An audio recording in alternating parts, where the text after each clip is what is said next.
I drew this because Tezcatlipoca, the Aztec god of conflict, created the first dogs by slicing off the heads of two humans that angered him and attaching their heads to their butts. What's going on, guys? Welcome to today's video. My name is Brandon and this is a mod art. In today's video, I'm going to be doing a sketchbook tour.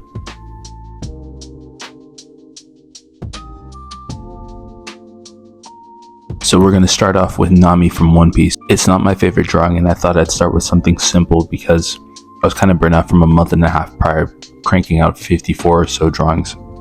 Her legs are awkwardly spread out. She looks like she's Nami inspired but doesn't look like the character in my opinion. But since I hadn't drawn for a month or so at the time, it was a great way to get my creative juices flowing again.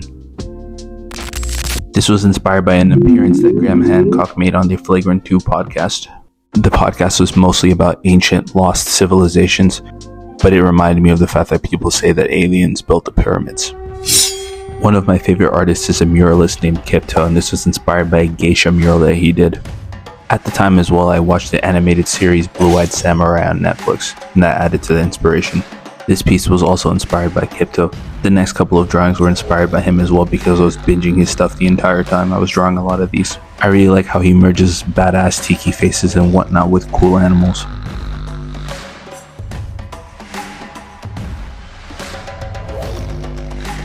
Frogs are cool in my opinion, so I decided to merge frogs and samurais. For his outfit, I decided to take inspiration from Madara Uchiha from Naruto. This is complete trash. I like artists like Gox and Vex, and I decided to do something similar.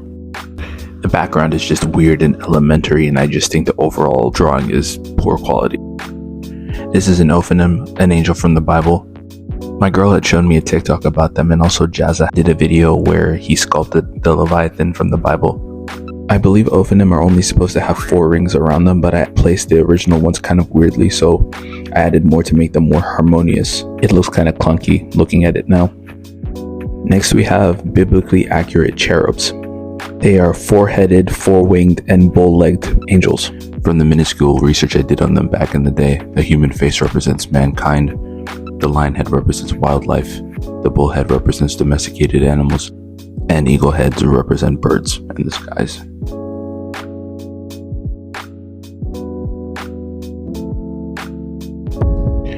Just to continue the whole trippy vibe thing, I decided to draw an anatomical heart, and I like the idea of it splitting in half and you see this trippy universe within it. Here I drew the Aztec god of wisdom, Quetzalcoatl. I wanted to give it a strong Aztec feel, so I put the Aztec pattern in the back and made the god more colorful. I thought the solar calendar would also help with that Aztec feel.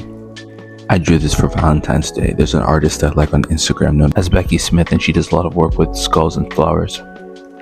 She inspired this, and at the time I had never drawn a skeleton before, so I thought I'd take the floral idea with skeletons and bones and mash them together. This is Coatlicue, an Aztec earth deity. She's the mother of the Aztec war god, Huitzilopochtli. This is Huitzilopochtli, the Aztec war and sun god. He required sacrificial hearts, that's why they're there. Turquoise in Aztec society was ritually symbolic of fire, and I thought that went well with the piece. The hummingbirds are supposed to be reincarnated soldiers who serve him every day. This is Mictlantecutli, the Aztec god of the underworld.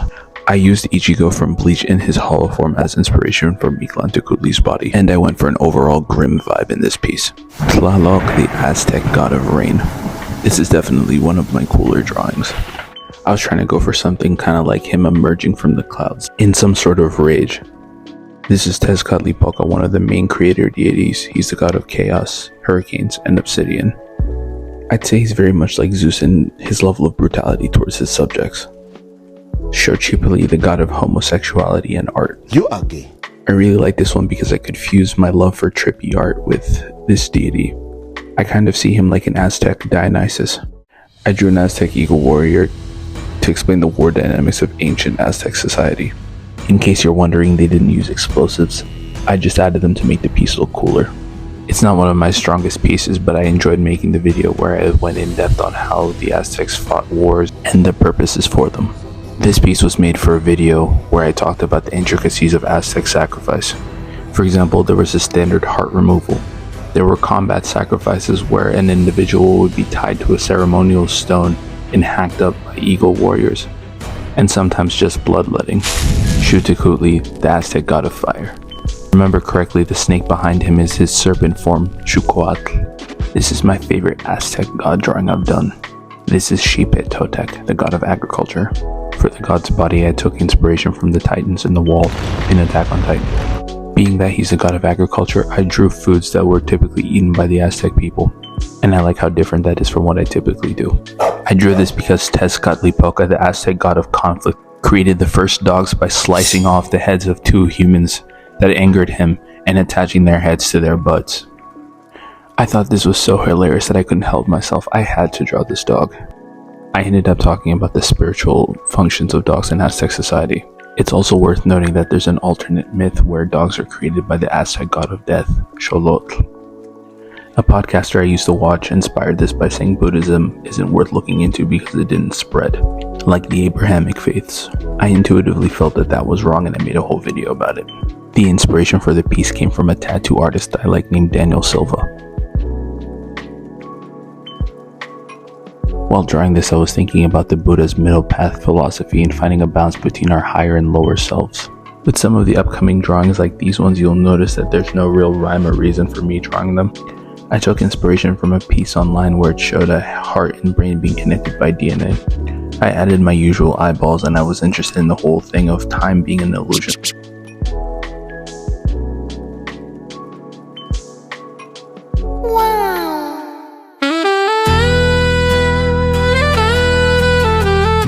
I had a thought where maybe the creator deity is a sexy tree goddess or something, and the planets grow on her like a fruit tree, and when they're ripened they break off and float into outer space. Looking at it now, I kinda see a gender-bent Groot that started in OnlyFans. I drew this for a video that I did on the Adam and Eve story. I don't think the serpent was the villain, and I went into detail about why I think that.